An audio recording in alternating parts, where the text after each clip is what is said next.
નાંદોદ તાલુકાની ઉમરવા તાલુકા પંચાયત સીટ કોંગ્રેસના ઉમેદવાર નૈનાબેન આશીષભાઈ વસાવા તેમજ આમ આદમી પાર્ટીના નાંદોદ તાલુકાના ઉમરવા સીટ, પોઈચા સીટ, વાગેથા સીટના તેમજ નગરપાલિકાના ઉમેદવારોને ભાજપા ધમકાવતા હોવાના આપ અગ્રણીઓ દ્વારા આરોપ લગાવવામાં આવ્યા છે। ઉમેદવારોના ઘરે જઈ અને એમની પર અલગ અલગ પ્રકારનું માનસિક રીતે ટોર્ચર કરી અને પૈસાની લોભ લાલચ આપી ફોર્મ ખેંચવાનો પ્રયત્ન કરી રહ્યા હોવાનો આક્ષેપ કરવામાં આવ્યો છે। ભારતીય જનતા પાર્ટી જો ખરેખર 30-35 વર્ષથી ખૂબ સારા કામ કર્યા હશે તો પછી આ કિડનેપ કરવાની કેમ જરૂર પડશે? તેથી લાગે છે કે આજે નેશનલ લેવલની પાર્ટી પણ આમ આદમી પાર્ટીથી ડરી ગઈ છે। અત્યારે 1 વાગ્યાનો સમય છે।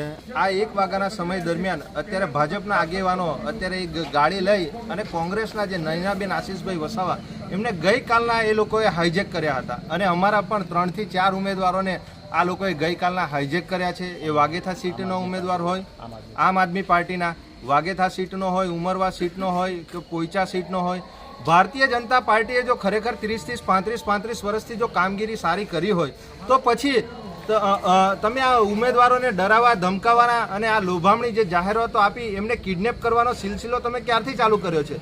અમારા રાજપીપળા નગરપાલિકામાં 21 કેન્ડિડેટો ઊભા છે, એમાંથી પણ 4 કેન્ડિડેટને અમે ગઈકાલના સાંજના એ કર્યા છે। મારા ઘરે 150-200 માણસો નગરપાલિકામાંથી મોકલે, અમારા ગિરિરાજસિંહ ગોહિલ નાંદોદ તાલુકાના પ્રમુખ છે એમના ઘરે મોકલે। તો આ રાજનીતિ કઈ તરફ જઈ રહી છે? અત્યારે ઘણા બધા અમારા કેન્ડિડેટના ઘરે પોલીસ શોધખોળ કરે છે। તો નર્મદા પોલીસને પણ અમારે નમ્ર વિનંતી છે કે સંવિધાનમાં અધિકાર આપ્યા છે કે કોઈ પણ માણસ આ ભારત દેશમાં ચૂંટણી લડી શકે છે। તો અત્યારે જો ભારતીય જનતા પાર્ટી ખરેખર અહીંયા ગાડી બોખલાઈ ગયેલી છે એટલા માટે આ સિલસિલો એમણે ચાલુ કર્યો છે।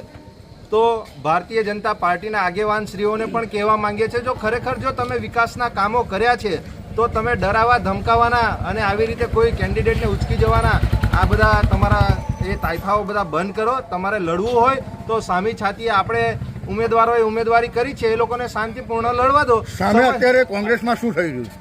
અત્યારે શું જોયું તમે? અત્યારે 5 મિનિટ પહેલા જ અહીંયા ગાડી મામલતદાર ઓફિસે મોડું બાંધીને નૈનાબેન આશીષભાઈ વસાવા જેઓ ઉમરવા તાલુકા પંચાયત સીટના ઉમેદવાર છે કોંગ્રેસમાંથી, તો તેમને પણ ભારતીય જનતા પાર્ટીના 4-5 આગેવાનો એમને ગાડીમાં લઈને આવ્યા। અહીંયા ગાડી કોંગ્રેસની ટીમ અને આમ આદમી પાર્ટીની ટીમ મામલતદાર કચેરી, પ્રાંત કચેરીએ હાજર છે, કેમ કે અમારા ઉમેદવારોને ડરાવવા ધમકાવવામાં આવી રહ્યા છે, એમને ખોટી લોભામણા પૈસાની જાહેરાત લાભો લાલચો આપવામાં આવી છે। એટલે ભારતીય જનતા પાર્ટી અને જિલ્લા પ્રશાસનને પણ કહેવા માંગીએ છીએ, ચૂંટણી લડવી હોય તો સંવૈધાનિક રીતે આપણે બધા લડીએ। હાર જીત તો થવાની જ છે, એ સમય બતાવશે।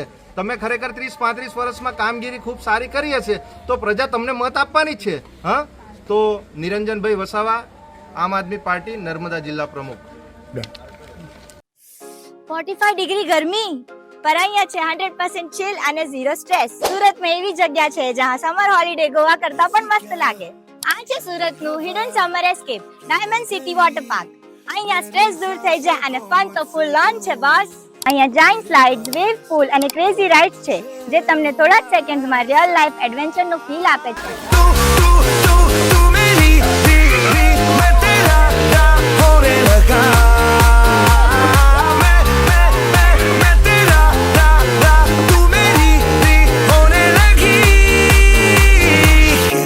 જો તમે થ્રિલ કરતા ચીલ વધુ પસંદ કરો છો તો અહીંયા તમને રિલેક્સેશન પૂલ અને ફ્લોટિંગ ટ્યુબ તમને પરફેક્ટ સમર બ્રેક આપશે।